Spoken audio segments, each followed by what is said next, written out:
వచ్చిన ప్రధానమైన వార్తలు చూద్దాం. ముందుగా నమస్తే తెలంగాణలో జల విలయం వర్ష భీభత్సంతో గజ గజ వణికిన ఉత్తర తెలంగాణ అంటూ ఏ విధంగా వర్ష భీభత్సంతో ఉత్తర తెలంగాణలోని అనేక జిల్లాలు విలవిలలాడుతున్నాయో అంశానికి సంబంధించిన సమగ్రమైన కథనం మనం చూడొచ్చు.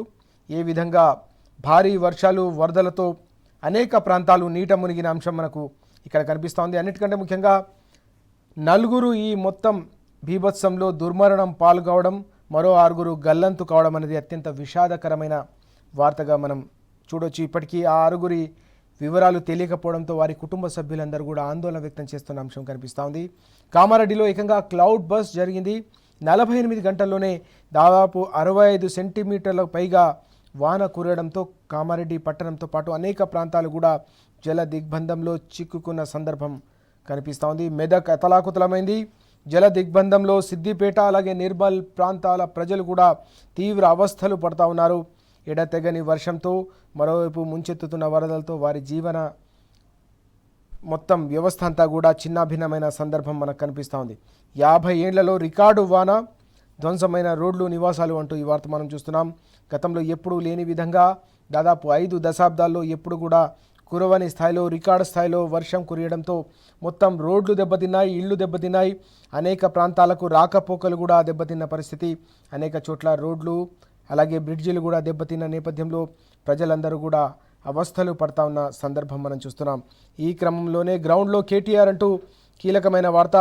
ప్రజలు అల్లాడుతూ ఉంటే వారిని ఆదుకునేందుకు, వారిని కష్టాలను కన్నీళ్లను తుడిచేందుకు రంగంలోకి దిగారు బీఆర్ఎస్ వర్కింగ్ ప్రెసిడెంట్ కేటీఆర్. నిన్న సిరిసిల్లతో పాటు అనేక ప్రాంతాల్లో ఆయన పర్యటించి వరద బాధిత ప్రాంతాల్లో పరిస్థితి అలాగే కష్టాల్లో ఉన్న ప్రజలను పలకరించేందుకు, వారికి అండగా నిలిచేందుకు ఆయన నిన్న క్షేత్రస్థాయిలో పర్యటించారు. గ్రౌండ్లో పెద్ద ఎత్తున ఉదయం నుంచి రాత్రి వరకు కూడా గ్రౌండ్లో ఆయన ప్రజలతో మమేకమై వారి కష్టాలను తెలుసుకునే ప్రయత్నం చేశారు. అలాగే అధికారులను కూడా, స్థానికంగా ఉన్న అధికారులను కూడా ఆయన అప్రమత్తం చేసి సహాయక చర్యలను కూడా వేగంగా చేపట్టాలని చెప్పి ఆయన నిన్న సిరిసిల్ల జిల్లాలో పర్యటించిన సందర్భంగా అధికారులకు దిశానిర్దేశం చేశారు. స్థానిక అధికారులకంతా కూడా గురువారం రాజన్న సిరిసిల్ల జిల్లాలో వరద బాధిత ప్రాంతాల్లో పర్యటించిన ఫోటో ఐటమ్ కూడా కనిపిస్తుంది. ఈ క్రమంలో కేటీఆర్ గారిని చూసిన సందర్భంలో బాధితులు ఎవరైతే ఉన్నారో వారంతా కూడా తీవ్ర ఆవేదనకు గురై భావోద్వేగానికి గురయ్యారు. ఆచూకీ తెలియకుండా పోయిన వారిని వివరాలను తెలుసుకోవాలని చెప్పేసి కూడా వారు కోరిన సందర్భం కనిపిస్తుంది. అన్నిటికంటే ముఖ్యంగా నిన్న నర్మల వాగులో నాగయ్య కుటుంబానికి సంబంధించిన వ్యక్తులు గల్లంతు కావడంతో ఆ కుటుంబ సభ్యులను ఓదారుస్తున్న అంశం కూడా మనకు కనిపిస్తూ ఉంది. వారంతా కూడా తీవ్ర ఆవేదన వ్యక్తమైన నేపథ్యంలో వారికి సంబంధించిన సహాయ సహకారాలు అందించాలని కూడా స్థానికంగా అధికారులను ఆయన పెద్ద ఎత్తున ఒత్తిడి తెచ్చిన సందర్భం కూడా మనకు కనిపించింది. ఆ అంశానికి సంబంధించిన సమగ్రమైన వివరాలు మనం చూస్తున్నాం. 3 రోజుల పాటు మళ్ళీ కూడా భారీ వర్షాలు కురిసే అవకాశం ఉన్న పరిస్థితుల్లో 13 జిల్లాల్లో దాదాపు నేడు రేపు స్కూళ్లకు సెలవులు ఇచ్చిన అంశం కూడా మనకు ఇక్కడ కనిపిస్తూ ఉంది. కానీ విని ఎరగని వానలతో పూర్తిగా కామారెడ్డి నగరం అయితే కకావికలమైపోయిన పరిస్థితి. ఎప్పుడు కూడా కురవని విధంగా 50 ఏళ్లలో కురవని విధంగా వర్షం కురియడంతో మనం చూస్తున్నాం. ఏ విధంగానైతే రోడ్లు కామారెడ్డి అలాగే నాగిరెడ్డిపేట మండలంలో విధ్వంసమైన రోడ్డు చూస్తున్నాం. బోధన్ హైదరాబాద్ ప్రధాన రహదారిది. ప్రతినిత్యం వేలాది వాహనాల రాకపోకలతో కలకల్లాడే రోడ్డు ఏ విధంగా ఈ వర్ష బీభత్సంతో దెబ్బతిందో మనం చూస్తూ ఉన్నాం. అలాగే సిద్దిపేటలో జల దిగ్బంధంలో చిక్కున్న పేషెంట్లను దవాఖానకు తరలించేందుకు పేషెంట్లు అలాగే వారికి సంబంధించిన కుటుంబ సభ్యులు పడుతున్న అవస్థలు కూడా మనకు కనిపిస్తూ ఉన్నాయి. ఈ మొత్తం వరద బీభత్సానికి సంబంధించిన మరిన్ని వివరాలు మనకు 3వ పేజీలో స్పష్టంగా మనం చూడొచ్చు. జల విలయం అంటూ మెదక్ జిల్లా పాపన్నపేట మండలంలో ఏడుపాయల జాతర జరిగే వనదుర్గ అమ్మవారి ఆలయం వద్ద మంజీరా నదిలో వరద ఉధృతి ఏ విధంగా ఉందో కూడా మనకు ఇక్కడ కనిపిస్తోంది. ఈ క్రమంలో ఈ భారీ వర్షాలపై బీఆర్ఎస్ అధినేత కేసీఆర్ గారు కూడా స్పందించారు. భారీ వరద నష్టంపై కేసీఆర్ గారు తీవ్రమైన ఆందోళన వ్యక్తం చేశారు. ప్రభావిత ప్రాంతాలకు సంబంధించిన నాయకులతో ప్రత్యేకంగా మాట్లాడి క్షేత్రస్థాయిలో ప్రజలు ఎదుర్కొంటున్న అవస్థలు, ప్రభుత్వం నుంచి ఏమైనా సాయం అందుతుందా లేదా, అధికారులు వస్తున్నారా లేదా, ఏ వ్యవస్థ పనిచేస్తుందా లేదా అని కూడా నాయకులతో మాట్లాడి కేసీఆర్ గారు ఆరా తీశారు. దీంతో పాటు బీఆర్ఎస్ శ్రేణులు 60 లక్షలకు పైగా తెలంగాణ వ్యాప్తంగా ఉన్న బీఆర్ఎస్ శ్రేణులు ఎప్పటికప్పుడు సహాయక చర్యల్లో పాలు పంచుకోవాలని చెప్పి కూడా ఈ సందర్భంగా పార్టీ అధినేత పిలుపునిచ్చారు. సహాయక చర్యల్లో పాల్గొని బాధిత కుటుంబాలకు అండగా నిలవాల్సిన అవసరం ఉందని ఆయన దిశానిర్దేశం చేసిన అంశం కూడా కనిపించింది. కేసీఆర్ గారి ఆదేశాల మేరకు ఉత్తర తెలంగాణలోని అనేక జిల్లాల్లో వరద బీభత్సం వర్షాలు భారీగా పడిన ప్రాంతాలు ఏవైతే ఉన్నాయో అక్కడ మరీ ముఖ్యంగా పార్టీ శ్రేణులన్నీ కూడా రంగంలోకి దిగి తమ వంతు సాయం అందిస్తున్న సందర్భం కూడా కనిపిస్తుంది. బాధితులకు అండగా నిలవడంతో పాటు అధికారులను అప్రమత్తం చేస్తూ ఏ ప్రాంతాల్లో ఎక్కడ ఇబ్బందులు ఎక్కువగా ఉన్నాయో వారికి తమ వంతుగా చేయూతను అందించేందుకు కూడా బీఆర్ఎస్ శ్రేణులు నాయకత్వం అంతా కూడా క్షేత్రస్థాయిలో రంగంలోకి దిగిన పరిస్థితి కూడా మనకు నిన్న కనిపించింది. ఇక మనం చూస్తున్నాం దాదాపు 5 లక్షల ఎకరాల్లో పంట నష్టం సంభవించింది. కేవలం సంగారెడ్డి జిల్లాకు సంబంధించి మనం చూస్తున్నాం. సంగారెడ్డి జిల్లా మానూరు గ్రామంలో పత్తి చేనులో భారీగా వర్షపు నీరు చేరి ఏ విధంగా పంట పూర్తిగా నష్టపోయిందో మనం చూస్తూ ఉన్నాం. వరదలు కొట్టుకుపోయిన వరి పత్తి పంటలు, ఈ 2 పంటలు తీవ్ర స్థాయిలో నష్టపోయిన సందర్భం మనకు కనిపిస్తూ ఉంది. చాలా చోట్ల పొలాల్లో ఇసుక మేటలు వేయడంతో రైతులు తీవ్ర ఆందోళన వ్యక్తం చేస్తూ ఉన్నారు. ఏ విధంగా ఓవైపు పంట నష్టం జరిగింది, మరోవైపు పొలంలో ఇసుక మేటలు వేయడంతో దాన్ని ఏ విధంగా తొలగించాలి, ఇప్పటికే ఆర్థికంగా చితికిపోయాం, పెట్టుబడి సాయం రాక నష్టపోయాం, రుణమాఫీ కాక ఇబ్బందులు పడ్డాం, దీనికి తోడు విత్తనాల సందర్భంలో కూడా అష్ట కష్టాలు పడిన సందర్భం. తాజాగా యూరియా సంక్షోభంతో పంటను కాపాడుకోలేక అవస్థలు పడుతున్న ఈ తరుణంలో ఈ వర్ష బీభత్సం ఏదైతుందో వారి జీవితాలని పూర్తిగా అతలాకుతలం చేసిందని లక్షలాది మంది అన్నదాతలంతా కూడా ఆందోళన వ్యక్తం చేస్తున్న సందర్భం మనకు తెలంగాణలోని అనేక ప్రాంతాల్లో కనిపిస్తుంది. ఈ క్రమంలోనే రైతులకు తీవ్ర నష్టం జరిగితే సర్కారు మాత్రం మౌన ముద్రలో ఉందనే అంశం కూడా మనకి ఇక్కడ కనిపిస్తుంది. క్షేత్రస్థాయిలో కనీసం కూడా ఆ పంట నష్టాన్ని అంచనా వేయడంలో కావచ్చు, పంటలను కాపాడుకోవడంలో రైతులకు అండగా నిలవడంలో కావచ్చు, ఎక్కడ కూడా కనీస స్పందన ప్రభుత్వం వైపు నుంచి కనిపించడం లేదనే ఆందోళన రైతాంగంలో వ్యక్తమవుతోంది. గతంలో 10 ఏళ్ల పాటు పరిస్థితులు ఏ విధంగా ఉండే, ఏ విధంగా బీఆర్ఎస్ హయాంలో రైతుకు ఏ కష్టం వచ్చినా కన్నీళ్ళు వచ్చినా కడుపులో పెట్టి చూసుకున్న బీఆర్ఎస్ ప్రభుత్వాన్ని ఈ సందర్భంగా మరోసారి రైతాంగం అంతా కూడా గుర్తు చేసుకుంటున్న అంశం కూడా ఈ వరద బీభత్సం సందర్భంగా మరోసారి కూడా మనకు కనిపిస్తూ ఉంది. ఉమ్మడి మెదక్ జిల్లాలోనే దాదాపు 15,000కు పైగా దాదాపు 16,000 ఎకరాల్లో పంట నష్టం జరిగిందంటే ఈ వర్ష బీభత్సం ఏ స్థాయిలో రైతాంగం ఇబ్బంది పడుతుందో, రైతాంగాన్ని అవస్థల పాలు చేస్తుందో కూడా మనకు అర్థమవుతుంది. వర్ష బీభత్సానికి సంబంధించిన అనేక అంశాలు కూడా మనకు కనిపిస్తున్నాయి. ఆ వివరాలు కూడా మనం చూద్దాం. కామారెడ్డి జిల్లా కేంద్రం ఏ విధంగా నీట మినుగుదో మనకు ఈ ఫోటో ఐటంలో కనిపిస్తుంది. భారీ భవనాలు అన్నీ కూడా ఏ విధంగా జల దిగ్బంధంలో చిక్కుకున్నాయో, అక్కడ ప్రజలు అవస్థలు పడతా ఉన్నారో కూడా ఈ ఫోటో ఐటంలో చూడొచ్చు.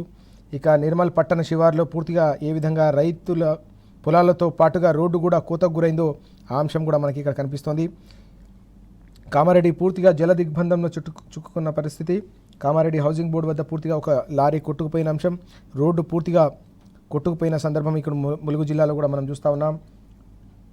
ఇక కామారెడ్డి జిల్లా కేంద్రంలోని సరంపల్లిలో ఎస్టీ గురుకుల పాఠశాలలో చిక్కున్న విద్యార్థులైతే పూర్తిగా వరదలో భారీ వర్షంలో వారి ప్రాణాలను కాపాడుకునేందుకు ఏ విధంగా ఒక్కొక్కరు బయటికి వస్తున్నారో జాగ్రత్తగా అంశం కూడా మనకు ఇక్కడ కనిపిస్తూ ఉంది. అలాగే కామారెడ్డి హౌసింగ్ బోర్డు వద్ద దృశ్యం ఇది.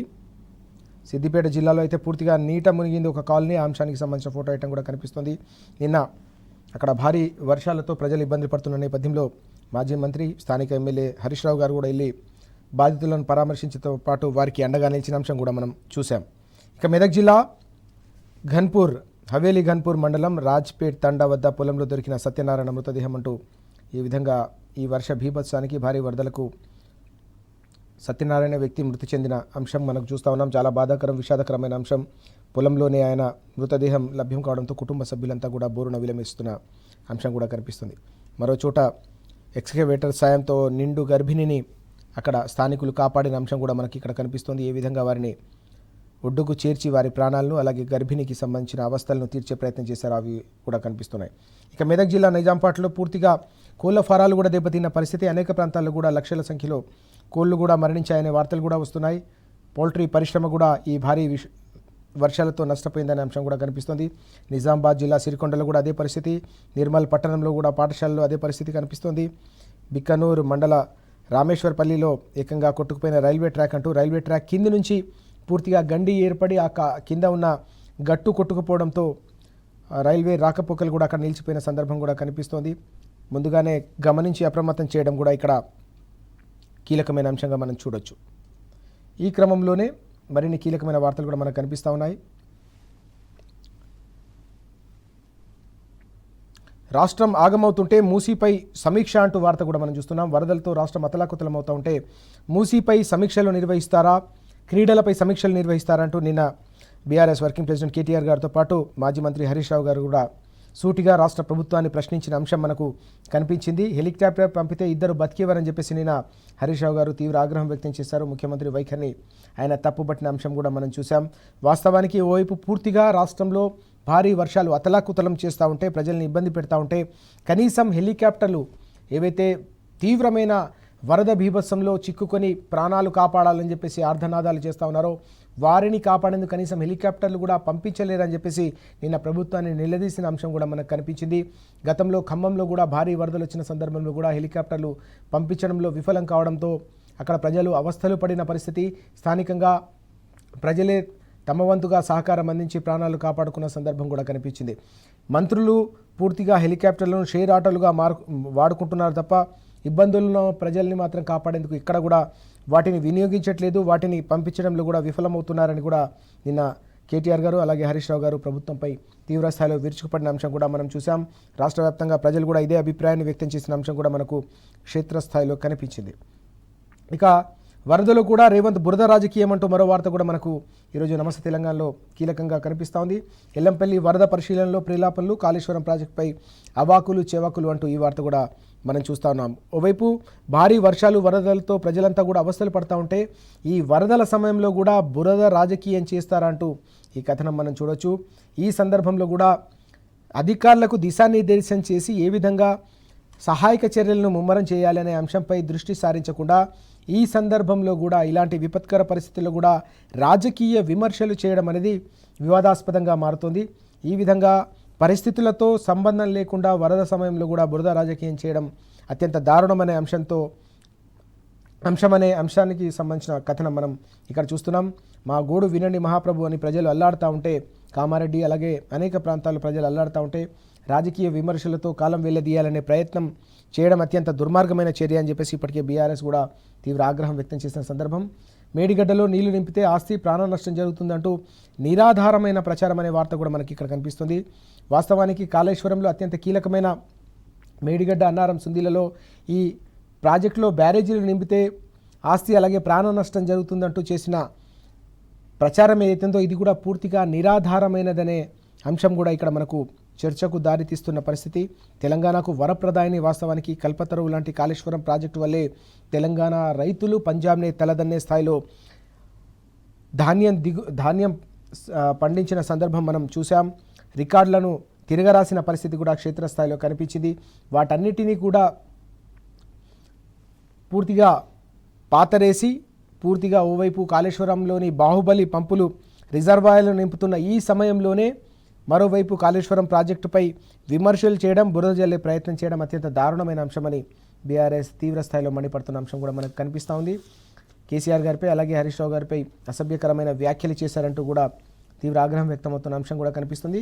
ఘోష్ కమిటీపై అసెంబ్లీలో చర్చిస్తామని ఈ సందర్భంగా మాట్లాడిన మాటలు ఏవైతే ఉన్నాయో ఇది సందర్భమా అని చెప్పేసి కూడా ఈరోజు ప్రశ్నిస్తున్న పరిస్థితి కూడా కనిపిస్తుంది. ఓవైపు భారీ వర్షాలు వరదలతో ప్రజలు అల్లాడుతూ ఉంటే కామారెడ్డి కకావికలమై పూర్తిగా ప్రజలంతా కూడా ఇబ్బందులు అవస్థల్లో ఉంటే రైతాంగం అంతా కూడా పంటలు నష్టపోయి లక్షల ఎకరాల్లో పంట నష్టపోయి ఆర్థికంగా చితికిపోతే వారికి చేయూతను అందించేందుకు కావచ్చు, వారికి ఏ రకమైన సాయం అందించబోతున్నారు, వారికి ఎంత పంట నష్టం పరిహారం చెల్లించబోతున్నారు, సహాయక చర్యలపై ఎలాంటి రివ్యూలు చేయబోతున్నారు, అధికారులకు ఎలా దిశానిర్దేశం చేయబోతున్నారు, అలాగే రానున్న 2-3 రోజుల పాటు కూడా భారీ వర్షాల నేపథ్యంలో ప్రభుత్వ వ్యవస్థ ఏ విధంగా పనిచేయాలనే దానిపై దిశానిర్దేశం చేయాల్సింది పోయి ఈ విధంగా బురద రాజకీయాలు చేస్తారంటూ ముఖ్యమంత్రిపై బీఆర్ఎస్ తీవ్రస్థాయిలో మండిపడిన అంశం కూడా మనకు కనిపించింది. ఒక కీలకమైన అంశం కూడా కనిపిస్తుంది. బీఆర్ఎస్ హయాంలో చేసిన అప్పులపై కాంగ్రెస్ చేస్తున్న విష ప్రచారం పూర్తిగా తప్పు అని మరోసారి రుజువు చేసే వివరాలతో కూడిన కథనాలు ఈరోజు పత్రికల్లో కూడా ప్రధానంగా కనిపిస్తూ ఉన్నాయి. మిత్తి చారణ బద్నాం అనేది బారానా అంటూ ఈ కథనం కనిపిస్తుంది. కాంగ్రెస్ తప్పుడు ప్రచారం మరోసారి పటాపంచలైన అంశం గణాంకాలతో సహా ఈరోజు మనకు పత్రికల్లో ప్రధానంగా మనం చూస్తున్నాం. రుణాలకు చెల్లిస్తున్న వడ్డీపై ఇన్నాళ్ళు రేవంత్ రెడ్డి అసత్యాలు, నెలకు 6,500 కోట్లంటూ అబద్ధం, కట్టేది కేవలం 2,338 కోట్లే అనే వివరాలు ఈరోజు మరోసారి వెల్లడైన అంశం. కాకు సర్కార్ ఇచ్చిన గణాంకాలే అందుకు సజీవ సాక్ష్యంగా నిలుస్తున్న అంశం కూడా మనకు స్పష్టంగా అర్థమవుతుంది. ఇప్పటికే 6 నుంచి 7,000 రూపాయలు వడ్డీలు మిత్తిలు కడుతున్నామని చెప్పేసి కాంగ్రెస్ ప్రభుత్వం ఏదైతే చెప్తా ఉందో అవన్నీ కూడా పూర్తిగా పచ్చి అబద్ధాలనే అంశం కూడా ఇక్కడ కనిపిస్తోంది. వడ్డీపై ఇన్నాళ్ళు రేవంత్ రెడ్డి అసత్యాలంటూ ఈ కథనం మనం చూస్తున్నాం. కాంగ్రెస్ పాలనలో తీవ్ర అనిశ్చితిలోకి తెలంగాణ ఆర్థికం అంటూ కూడా మరొక కీలకమైన అంశం కూడా కనిపిస్తోంది. ఆర్థిక వ్యవస్థ పూర్తిగా చిన్నాభిన్నమవుతోంది. రాష్ట్ర ప్రభుత్వ ఆదాయాలు పూర్తిగా దిగజారిపోతున్నాయి, పడిపోతున్నాయి. కేసీఆర్ గారి సారథ్యంలో 10 ఏళ్ల పాటు తెలంగాణ రాష్ట్రానికి సంబంధించిన రాష్ట్ర ఆర్థిక వ్యవస్థ రాకెట్ వేగంతో దూసుకెళ్లడంతోనే తెలంగాణలో ఆర్థిక ప్రగతి సాధ్యమైంది. ఆ ఆర్థిక ప్రగతి ద్వారా సాధించిన పెంచిన రాష్ట్ర సంపదను పేదలకు పంచడం వల్లే సంక్షేమ పథకాల సమాహారాన్ని గడప గడపకు చేర్చడంలో సఫలీకృతమయ్యారు రాష్ట్ర ముఖ్యమంత్రి కేసీఆర్ గారు గతంలో.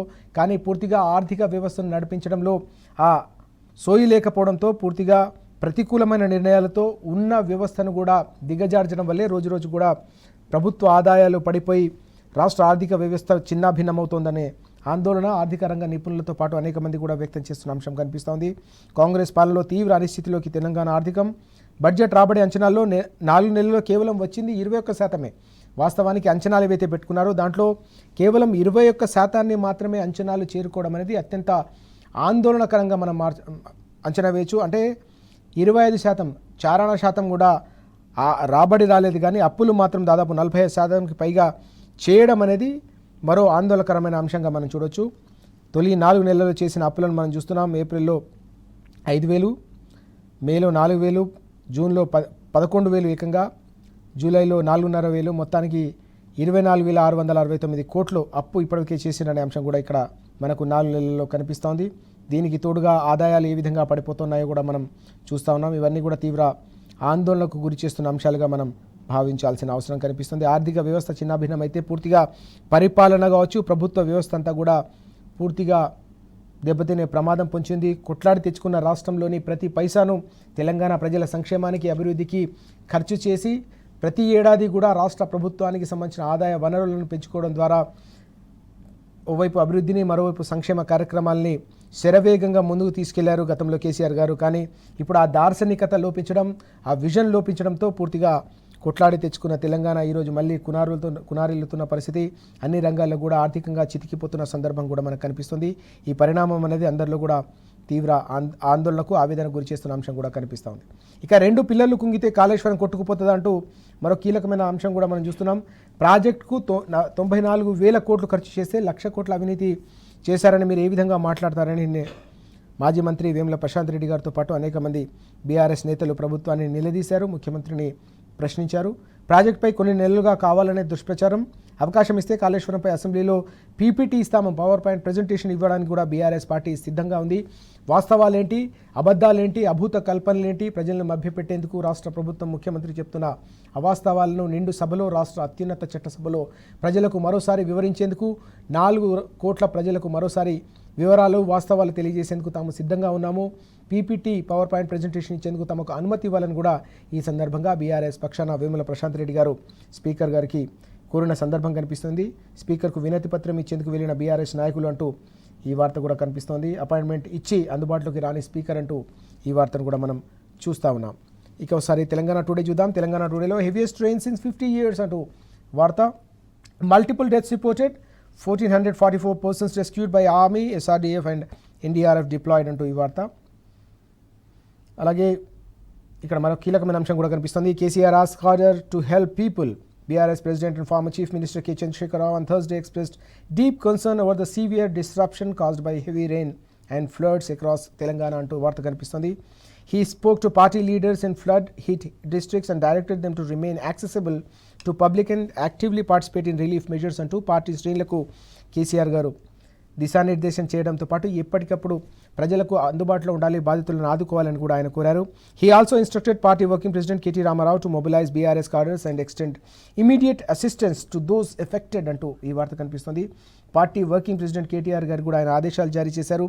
ఎక్కడికక్కడ పార్టీ శ్రేణులు రంగంలోకి దిగి బాధితులను ఆదుకునే విధంగా వారందరితో మాట్లాడాలి, వారందరితో సమన్వయం చేసుకోవాలి, వారందరికీ దిశానిర్దేశం చేసి వారితో కలిసి క్షేత్రస్థాయిలో కూడా పర్యటించాలని కేసీఆర్ గారు ఇచ్చిన ఆదేశాల నేపథ్యంలో బీఆర్ఎస్ శ్రేణులంతా కూడా బాధితులను ఆదుకునేందుకు, బాధితులకు అండగా నిలిచేందుకు తెలంగాణలోని అనేక ప్రాంతాల్లో కూడా క్షేత్రస్థాయిలో నిన్న పనిచేసిన అంశం కూడా మనం చూసాం.